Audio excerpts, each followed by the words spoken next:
morning, everyone. I know it's been a while since I've uploaded. Sorry about that. New Year, medyo busy lang. Today I wanted to tell you guys, today I wanted to just show you guys really quickly one of my latest purchases from Shopee and one that I have been really, really happy with actually. So, without further ado. Okay, yeah. All right. So this thing that you're looking at, this white thing on my sink, is the Philips AWP3703 on-tap filtration system. And I bought it because, well, lalo na ngayon na dami-daming tao nagkakasakit, quarantining is becoming a regular part of our lives. For me personally, it's very useful to have a drinkable water source inside your room. Kasi medyo mahirap na syempre, di ba? Like, what if you all have to quarantine in your house and there's nobody that can be the one to bring you water? Sino yung mag-iigib para sa'yo? Are you just gonna get dehydrated? Of course, no, that is not good for you. So, yeah, I mean, honestly, for me, I didn't buy this because I was going to quarantine. I bought it because I'm on the second floor of our house, and I'm the kind of person na if hindi accessible yung whatever it is really. So in this case, if drinkable water is not accessible to me, I'm just going to not drink water. And I can go like an entire day na one glass of water lang, which is not healthy for you, right? So yeah, I got this a few days ago actually. If I have any footage of my unboxing, I'll try to edit it into this video. But as you can see, I've already used it for around, I think, like 3 days now. And happy to say that yung promise nila on the box, wait here, yeah. They say it gives crisp, sorry, morning, ano lang yan, congestion promise. I haven't left my house in so long. There's no way I have COVID. Okay. So it says crisp and pure tasting water straight from the tap. And honestly, I mean, hindi naman ako masyadong mabusisi with, what water tastes like, but I don't taste literally anything else in the water that comes out from this. And I, at least for me, think that this is very true and they did deliver on their promise. So you can learn more about the actual product online. Philips does have a lot of videos on it, but today I just want to show you what comes in the box and give you some tips on like my experience installing it and using it. So one of the reasons actually why I bought this instead of some of the other much more popular filters, it's because yung situation ko dito, like obviously wala akong kitchen sink in my room. So I really needed a filter that could connect to this type of faucet. And I wanted to get a filter because yung parang pitcher style, as you can see, medyo mahirap siyang, like this is just a regular parang bathroom sink. Medyo mahirap na magpasok ng malaking pitcher under there.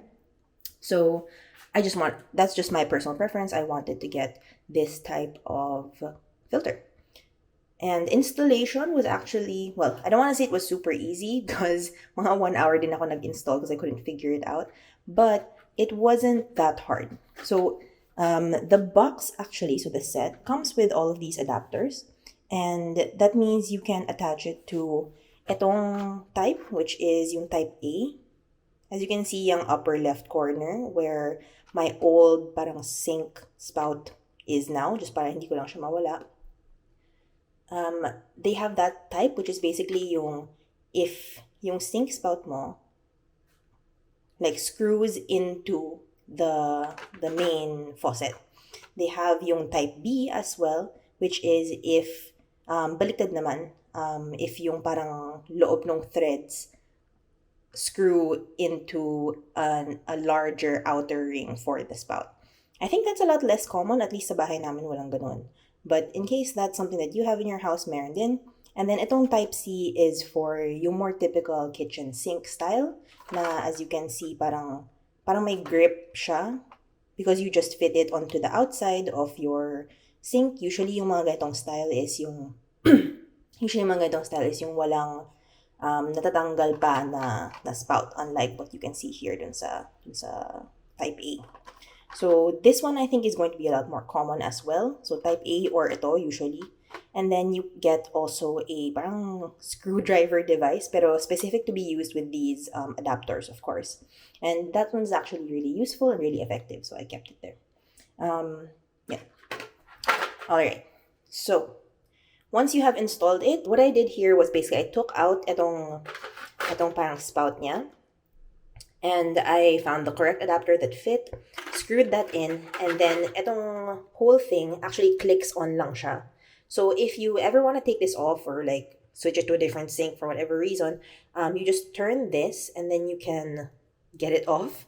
Medyo kailangan lang ng wiggling and I have one hand, so it's kind of hard. But if you turn this and you just pull down or like wiggle it down, matatanggal siya. I've done it already because I tried to connect this to a different sink and decided to move it here. So definitely I can tell you it works. Once you've attached that, you open this part. Ito na naman tayo sa one hand. Wait lang. Ayan.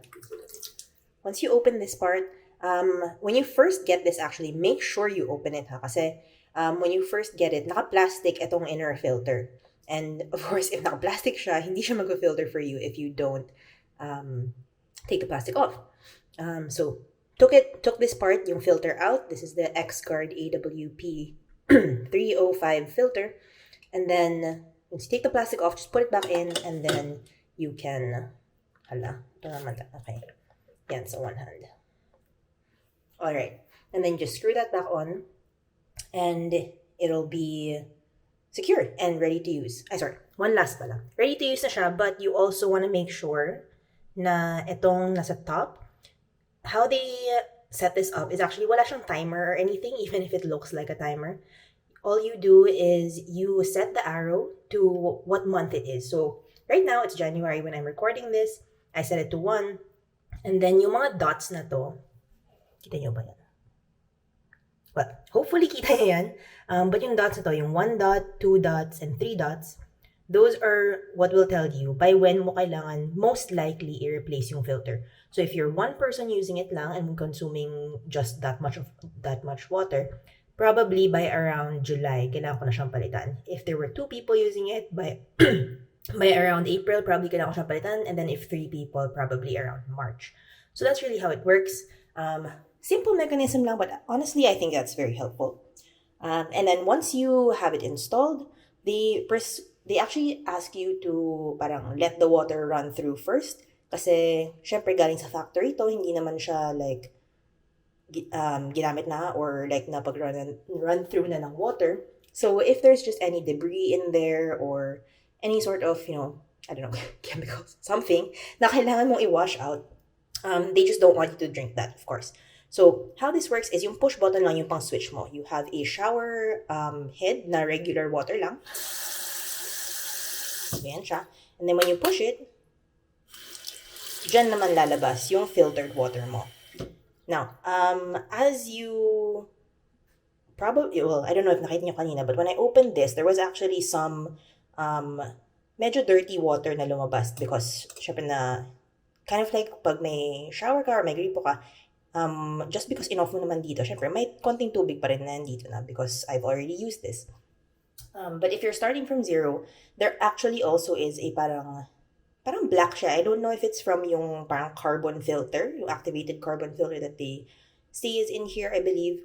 But they do recommend na when you first install it, iparun mo muna yung tubig. I think ang recommended nila is like 1 minute for the regular, yung parang unfiltered, tapos 3 minutes ata for this side.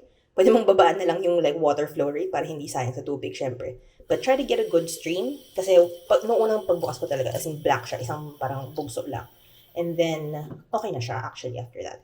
And each time you use it, just in case, you might have very hard water in your area like mine, they do recommend that before mo siyang actually, like, kunan for yung water na iinumin mo, just let it run for like if right now was gonna be the first time I was going to get drinkable water from this, I would probably just like turn it on for mga 5 seconds and then I would get my water. Okay. I think that's pretty much it. The only other thing though, of course, with a setup like this is that, again, medyo mahirap magpasok ng baso or well, hindi man baso. Baso kayang-kaya. That's actually why I have this here. medyo mahirap magpasok ng tumbler in here. So, I just keep this clean na jar. Like, this is from Army Navy. I just keep the jars because they're actually really useful. And I use this basically para magigib. But at least I have it in my room. And it's been really good. I mean, wala pa naman akong stomach problems so far. I've been drinking this water for like 3 days. And I think, honestly, it's really good. And the price is right for what it is. Like, if you compare this to other, like yung Brita water filter pitcher, or some of the other filtration systems. Now, of course, maybe those are more advanced. I don't know, but I've been using this and wala namang problem so far.